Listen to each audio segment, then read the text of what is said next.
Hello and welcome to another episode of the Machines Marketing Across Industries. I am here with the Machine co-founders Carlos and Nira. And we've talked about technology a couple different times, but I wanted to talk about maybe a different type of technology, which is SETEX technologies. Well, they've come up in a couple other conversations. Can you tell me a bit more about SETEX technologies? Sure. So, Cetex Technology is a company that's Carnegie Mellon University's spinoff, and they were founded after about 15 years plus of research and development, right, at the university. They were looking, excuse me, for a technology that would solve the issue of gripping and adhesion, and looking for a new solution that wouldn't have a tacky residue to it, and then also that could be repeatedly, used. Kind of you think of a Velcro, where you can use it several times, right? And they what they ended up doing is discovering that it's what you call biomimicking. They discovered that geckos had these surfaces on their feet that have a nano or microstructures called setae. That's where the name Cetex comes from. And that's what they're kind of like micro suction cups, and that allows them to climb up walls and ceilings and whatnot, right? So they biomimic that. They essentially designed the way of how do you manufacture that, from a synthetic product, right? And that's their technology. That's the what they deliver, and they've had many B2B and B2C applications for that. And the one that's become actually a big hit is called what's called Cetex anti-slip nose pads. And each one of them is a tiny little, thing about the size of a bean, and it has about 3,000 of these tiny, nano suction cups, right? And you put them on your eyewear, and that prevents the eyewear from falling and falling and falling, constantly all the time. So that's their big the product that's really taking off. It's interesting using like very high level of technology to find these like everyday applications that may not look like tech, but Right. take, like you said, 15 years of development. Yeah. So can you tell me a bit more about the work that you've done with them? Yeah, so they hired us at the time because they were seeing that the brand was taking off, and it was growing aggressively, and but they felt that it didn't quite uh, have the presence that they thought it would deserve. And by presence, we mean packaging and branding and logos and whatnot. But for one thing, because they were playing in both spaces and B2B and B2C, and they were doing other product development as well, they had a brand architecture of a Fortune 500. Yeah. Very complex, unnecessarily so. Not very direct, very tough to follow or make any sense out of it. So we did a complete rebrand of the entire company. We rebranded the parent company, the Cetex Technologies, the actual products, the range of products, the package design, and also we basically reinvented the brand, right? So that was a big our biggest project. We did the whole brand narrative and overall identity and so forth. And that kind of once the brand was revamped and clean and ready to go, that's when a whole lot of other projects came out of that, and retainer business came out of that. Interesting. So, like you said, there's a lot of both like consumer and commercial grade type application. Nir, could you tell me a bit more about the product line of what Citex offers? Yeah, I can tell you more about the B2C consumer products. So when before we came on board, they had launched they offered numerous, gecko grip accessories for eyeglasses, for earbuds like AirPods, and for gaming like joysticks, and then also that was it then, right? And Yeah. also for other like everyday use products as well. And they actually launched their B2C products in 2020, right during COVID. And they saw that their nose pad category was actually starting to do well within a year. which they were probably kind of like surprised by. And so they realized that within that, the Gecko grip, accessories that they can actually really amplify. There was a lot of potential. I think they kind of like had this vision. So that's when they brought us in 2021 spring. We started working really closely with them, and as as Carlos said, we did the whole branding, the tagline, the brand narrative, and with that, we also redid their website, and we made it much more streamlined and very premium to navigate and to shop e-commerce on Shopify. And we also did their packaging. Their old packaging was kind of like this plastic sleeve, like this big, like postcard size, with a paper insert that said Cetex and then the product behind. There was just like something out of, I don't know. Home factory. And so we rebranded just not just as a company, but we completely like rebranded their packaging, which was we did like this really beautiful minimal white flexible packaging that can actually stand, and with the gecko and the product. And when you look at it on the shelf, you're kind of like looking at a product in an Apple store. Yeah. We weren't trying to copy that, but it's just kind of like that minimal feeling, but just really show the product and the gecko and the logo of the micro, the grip, right? And so yeah, that's been kind of like their I have to say, out of all the accessories, but for Nosepads, it's been their big win for sure. Yeah, and that's interesting because I think a lot of brands sometimes wonder what an aesthetic overhaul can do for a brand sales wise. Something like the narrative, the way the product looks, taglines, a better web experience. Have you seen that impact in sales when it comes to Cetex? Yeah, it's been quite huge. Actually, Yeah? we're very excited. Yeah, because the reality is that there are many products similar in functionality, in completely different in what's behind it, right? Because they're all tech-less, and but they're made in China or elsewhere, where they're basically no brands. So they are the only brand really in this, which is a niche space at this moment, anyway. And the impact we've seen. I mean, when we started back in 2021 or so, they were under 20%, I think, market share on Amazon, which was pretty awesome. But there was a lot of room for growth, right? And today they're at 51 or 50, over 50%. So Nationally, not just on Amazon, but just nationally.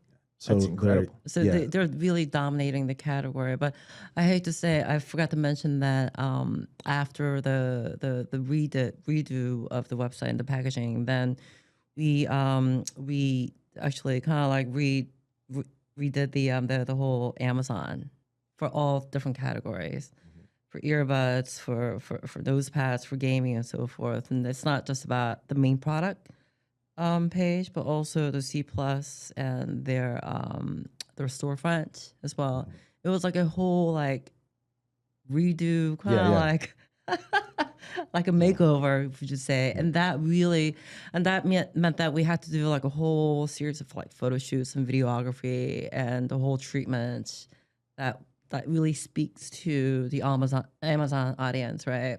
So I think that really raised the volume in terms of Amazon sales. Yeah, just the overall consistency and premium look and whatever. The product just spoke the same language all across channels, right? Yeah.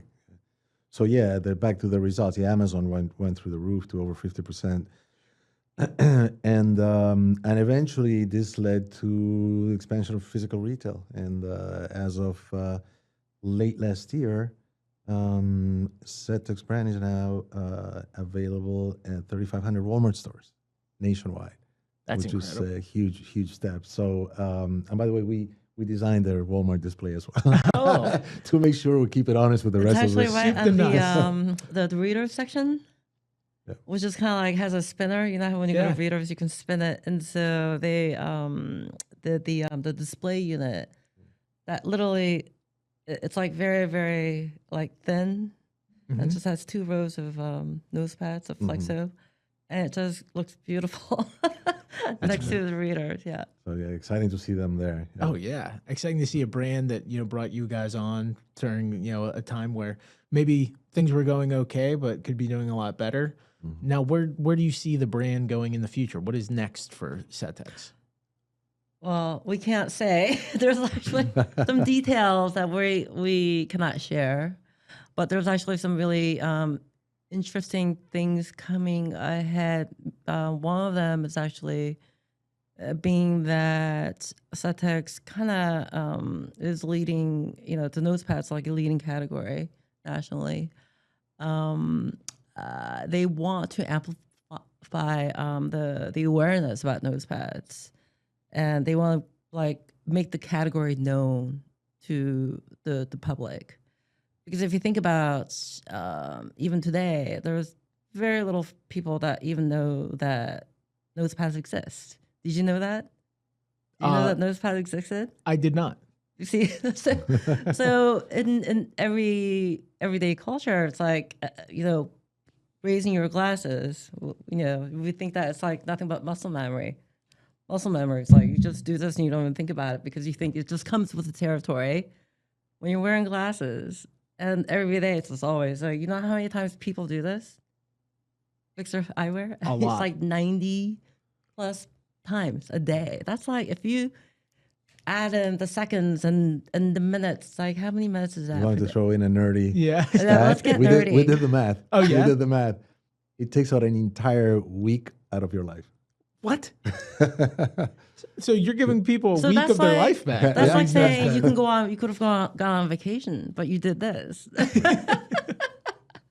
That's incredible. It's an interesting way to think about branding. Like you said, this was a segment of the market that didn't even have a brand. So it's like, not only are you establishing a brand market that didn't have one, and now you're making people aware of a problem that they may not even have noticed, and giving them a solution. Right. So, our client knows that they already have the technology, and that's why we're number one on Amazon, or they are number one on Amazon. They don't have competition, but now it's about raising awareness. So everybody knows that, you know that nose pads can actually help you 1 week worth of your lifetime. And because there's no competition, automatically Cetex nose pads will become like the default, the go-to, no-brainer, Yeah. Incredible. It's like Coca-Cola before. Yeah, Coca-Cola came first, right? So let's take a bit of a pivot. We've been talking about technology a good bit, but let's talk about some of your work in maybe what could be considered a low-tech industry and some of your work with Colombian coffee. Sure. Yeah. That's a while ago, but I still remember. No, it was an amazing experience. So, it's kind of funny because people, as an agricultural product, people don't think of coffee as any technology in it, right? And to be clear, it's very organic and natural, whatever. So there's no tech in terms of pesticides or any of that stuff. But the Colombian coffee is led by the National Federation of Coffee Growers of Colombia, and they've built a pretty impressive, modern, forward-thinking program. And innovative, I would say, in terms of mass producing coffee with an artisanal nature to it. So they're essentially the system. There are 350,000 coffee growers in Colombia, and the vast majority of them, actually 350,000 belong to the federation, and there's some other few handful that don't, right? But essentially, what they're doing is they have a very strict quality control program, a program that fosters and requires the care and the process of growing the coffee. And back then we had a campaign saying "handpicked by Juan Valdez," our iconic character, and it's handpicked. It's not machines. It's 350,000 people are handpicking beans all day long. That's right? amazing. Yeah. So from that point of view, It's a very it's a pretty innovative, I would say, model of how to grow. Keep in mind, it's the second largest coffee maker in the world, coffee exporter in the world. So to produce that amount of product with that level of quality, that was quite innovative at the time. Oh, absolutely. Hmm. Now let's talk about the B2B aspect of it. Hmm. You mentioned some of the iconic consumer campaigns and things like that. What does the B2B aspects of that look like? So, funny enough, most people think of Colombian coffee as a B2C, right? Yeah. Product. And they are familiar with the campaign, with the Juan Valdez character, the mule even, Yeah. and they've seen it all over the place and sponsorships and print and TV and everything. But the root of the strategy of the effort is essentially Colombian coffee doesn't sell coffee in retail. You can't actually buy the brand. There's no such brand as Colombian coffee. The idea was to create an origin for coffee, right? To create the origin, kind of like the mystique you have around wine, right? I mean, we're talking the old school wine or champagne or whatever. So French wine has obviously Italian wines have Barolos have a name, a mystique around them, a premium basically, right? So coffee was coffee. People back then, people didn't think about coffee, Ethiopian or Madagascar coffee or whatever, it was just coffee, right? It was Folgers or Maxwell House, right? So we created that aura around Colombian coffee is the best, and it's the premium, so people require so forth. So what happens then is you can't go to the supermarket and buy it, but what you can do is get the Folgers with the Juan Valdez logo, which is 100% Colombian, and it has to be 100%. They can't use a Nicaraguan bean or anywhere else. It has to be 100%.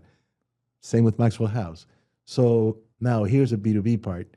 So what happens then? Because the federation doesn't sell coffee to the consumers, right? Yeah. So what happens is, the Procter and Gamble, who owns Folgers, and Kraft Heinz Foods, which owns Maxwell House and the likes, they have to buy coffee at the either New York or London coffee exchange market, coffee and cocoa actually exchange market.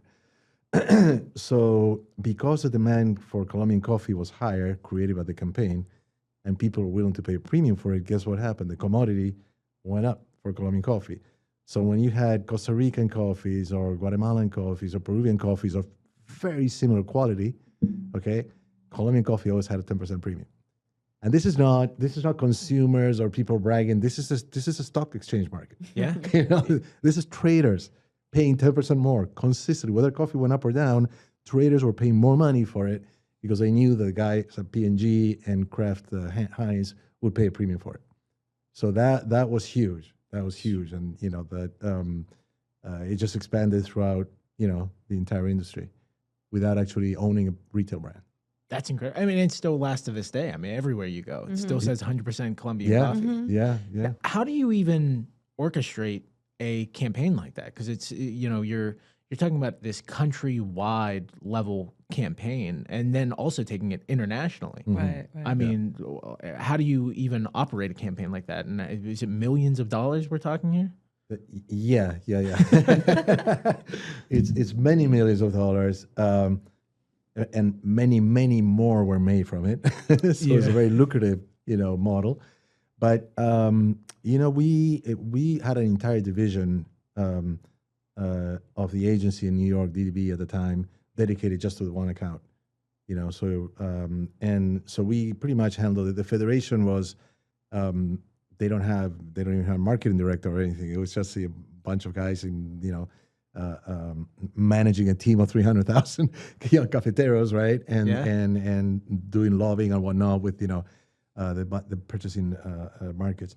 So but the beauty of it was the model was very, especially at the time, it was very, very what we today call omni-channel.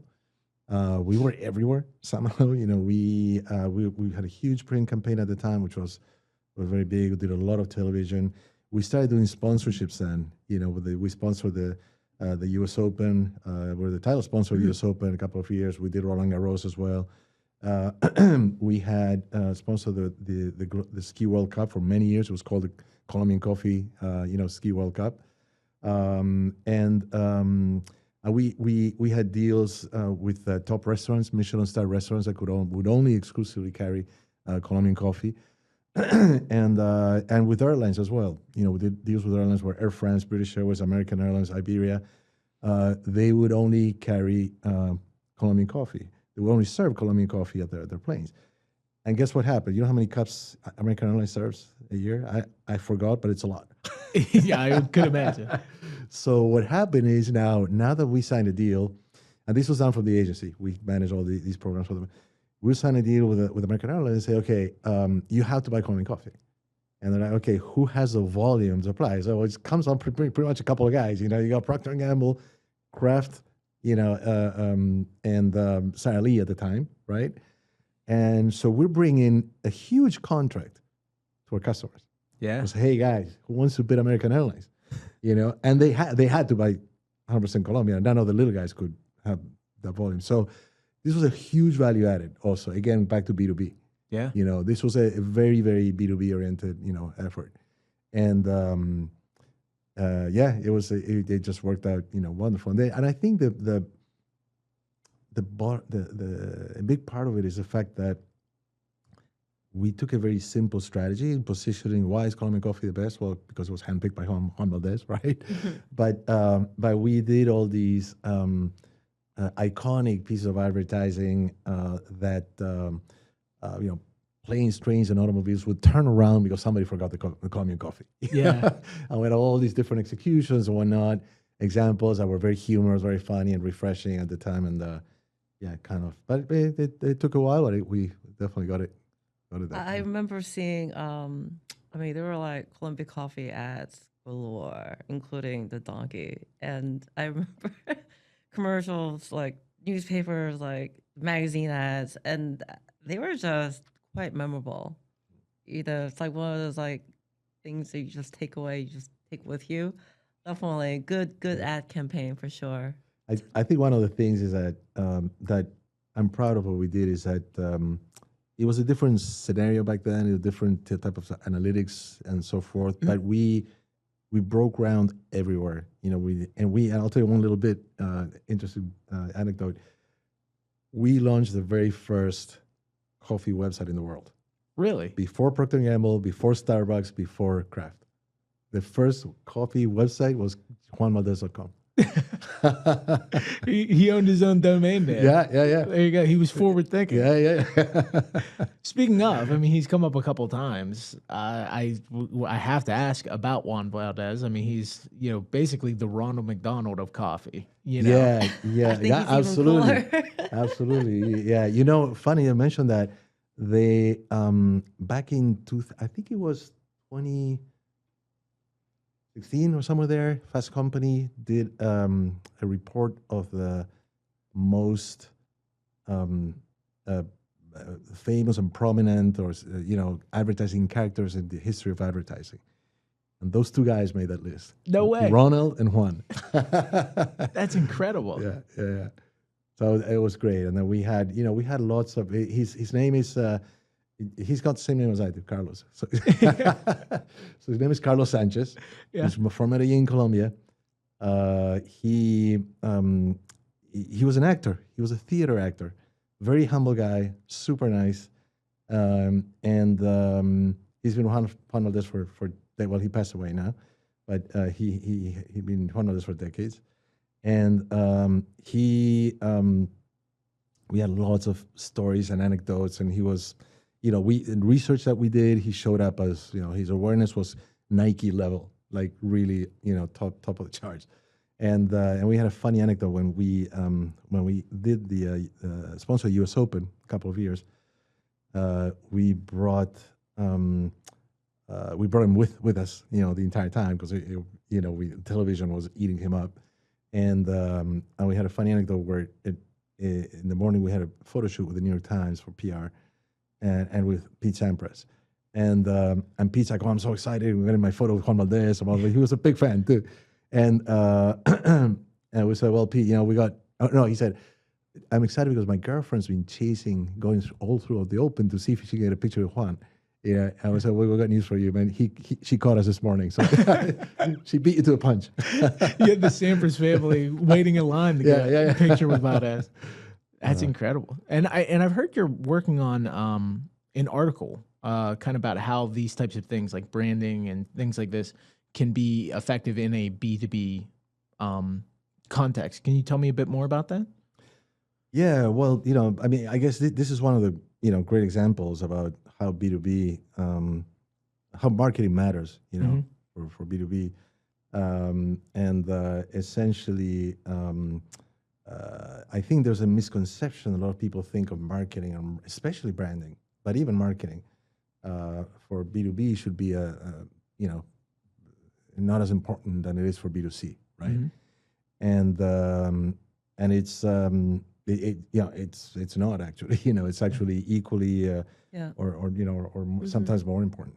I think the Colombian coffee is a great example because it just shows you the power of how do you get the B2B players to cough up premiums and demand in huge volumes, and it's just finding the right creative formula. And, Because you can definitely scale. I think there's definitely a